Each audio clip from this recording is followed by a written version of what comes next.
حضرت عمر رضی اللہ تعالیٰ عنہ کا قاتل کون تھا؟ انہوں نے حضرت عمر رضی اللہ تعالیٰ عنہ کو کیوں قتل کیا؟ شہادت کے وقت حضرت عمر کے وہ خاص الفاظ جو تاریخ بن گئے وہ کیا تھے؟ ایک سچا مسلمان حضرت عمر فاروق کی شہادت، ان کی بہادری اور اسلام میں ان کی خدمات کو کبھی نہیں بھول سکتا۔ بسم اللہ الرحمن الرحیم۔ محترم ناظرین، السلام علیکم ورحمۃ اللہ وبرکاتہ۔ کیا آپ جانتے ہیں کہ اسلام کے دوسرے خلیفہ حضرت عمر بن خطاب رضی اللہ تعالیٰ عنہ، جو اپنے عدل و انصاف کی مثال سمجھے جاتے تھے، ان کو فجر کی نماز میں اچانک کس نے قتل کر دیا؟ کیا یہ صرف ذاتی دشمنی تھی یا ایک خوفناک سازش؟ اور وہ الفاظ جو حضرت عمر نے آخری سانس لیتے ہوئے کہے، وہ آج بھی مسلمانوں کے دلوں کو ہلا دیتے ہیں۔ اسلامی تاریخ کا ایک ایسا دن جب مسجد نبوی صلی اللہ علیہ وآلہ وسلم کے محراب میں ایک ایسا واقعہ پیش آیا جس نے مسلمانوں کو ہلا کر رکھ دیا۔ یہ فجر کا وقت تھا۔ روشنی کی پہلی کرنیں مدینہ کی گلیوں پر پڑ رہی تھیں۔ مسجد نبوی میں اذان ہو چکی تھی۔ حضرت عمر بن خطاب رضی اللہ تعالیٰ عنہ صفوں کو درست کروا رہے تھے، اور پھر ایک حملہ آور چھری لے کر خلیفۃ المسلمین پر جھپٹ پڑا۔ حضرت عمر وہ ہستی تھے جن کے اسلام لانے پر اسلام کو تقویت ملی، جن کے فیصلے قرآن کی آیات کی صورت میں نازل ہوتے تھے، جو رسول اللہ صلی اللہ علیہ وآلہ وسلم کے بعد امت کے سب سے بڑے محافظ بنے۔ آپ رضی اللہ تعالیٰ عنہ کا عدل ایسا تھا کہ راتوں کو مدینہ کی گلیوں میں گشت کرتے، یتیموں، بیواؤں، مسکینوں کا خود خیال رکھتے تھے۔ سن 23 ہجری حضرت عمر رضی اللہ تعالیٰ عنہ نے فجر کی نماز شروع کروائی۔ ابھی سورۃ فاتحہ مکمل ہوئی تھی کہ ایک مجوسی غلام ابو لولو فیروز آگے بڑھا۔ اس کے ہاتھ میں 2 دھاری خنجر تھا، زہر آلود۔ اس نے حضرت عمر رضی اللہ تعالیٰ عنہ پر کئی وار کیے۔ حضرت عمر خون میں لت پت ہو کر گر گئے۔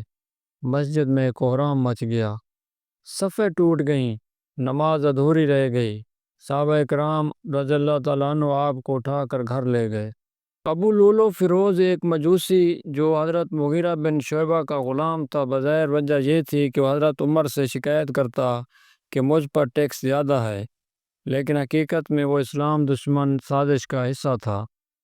تاریخ کے محققین کے مطابق اس قتل کے پیچھے مجوسی سوچ، فارسی انتقام اور اندرونی سازشیں شامل تھیں، کیونکہ حضرت عمر کی قیادت میں اسلام نے فارس یعنی ایران کی سلطنت کو زیر کر لیا تھا۔ جب صحابہ کرام نے اس کو پکڑنے کی کوشش کی تو اس نے چھری سے کئی اور صحابہ کو زخمی کر دیا۔ آخر میں اس نے خود بھی خودکشی کر لی، لیکن وہ اسلامی خلافت کو گہرا زخم دے چکا تھا۔ جب حضرت عمر رضی اللہ تعالیٰ عنہ کو گھر لایا گیا، خون بہت بہہ چکا تھا۔ طبیب نے کہا کہ دودھ پلائیں۔ دودھ زخم سے باہر آ گئی۔ پھر پوچھا گیا کہ آپ کو کسی نے پہچانا؟ فرمایا ہاں، قاتل وہ مجوسی غلام تھا۔ الحمدللہ مسلمانوں نے یہ کام نہیں کیا۔ پھر آپ نے فرمایا میرے بعد اگر خلافت کا حقدار کوئی ہے تو وہ عثمان ہیں، علی ہیں، زبیر ہیں، طلحہ ہیں، سعد ہیں اور عبد الرحمن بن عوف ہیں۔ حضرت عمر رضی اللہ تعالیٰ عنہ نے التجا کی کہ میرے جنازے کو لے جانا اور حضرت امی عائشہ سے اجازت لینا۔ کیا مجھے رسول اللہ صلی اللہ علیہ وسلم اور ابو بکر صدیق کے پہلو میں دفن ہونے کی اجازت ہے؟ جب حضرت عائشہ نے اجازت دی تو حضرت عمر کی آنکھوں سے آنسو بہنے لگے۔ فرمایا میرے لیے یہی بہت بڑی کامیابی ہے۔ شہادت کے بعد امت کا حال ناقابل بیان ہے۔ مدینہ منورہ غم میں ڈوب گیا۔ رسول اللہ صلی اللہ علیہ وسلم کے بعد یہ دوسرا بہت بڑا صدمہ تھا۔ خلیفہ دوم جنہوں نے رومیوں اور ایرانیوں کو شکست دی، خود ایک غلام کے ہاتھوں شہید کر دیے گئے۔ حضرت عمر رضی اللہ تعالیٰ عنہ کی شہادت ہمیں یہ سبق دیتی ہے کہ اسلام کے دشمن ہر وقت سازشوں میں مصروف رہتے ہیں۔ قیادت میں عدل، تقوی اور قربانی لازم ہے۔ دنیا کی بڑی فتوحات بھی انسان کو فنا سے نہیں بچا سکتی۔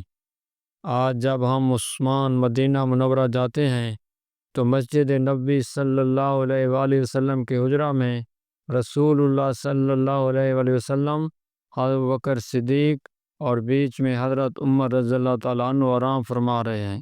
ان کے قدموں میں دنیا کی طاقتیں نہیں بلکہ ان کی قربانی، عدل اور تقوی کی خوشبو ہے، جن سے آج بھی دل مہک جاتے ہیں۔ یا اللہ ہمیں بھی عمر فاروق جیسے حکمران عطا فرما، آمین یا رب العالمین۔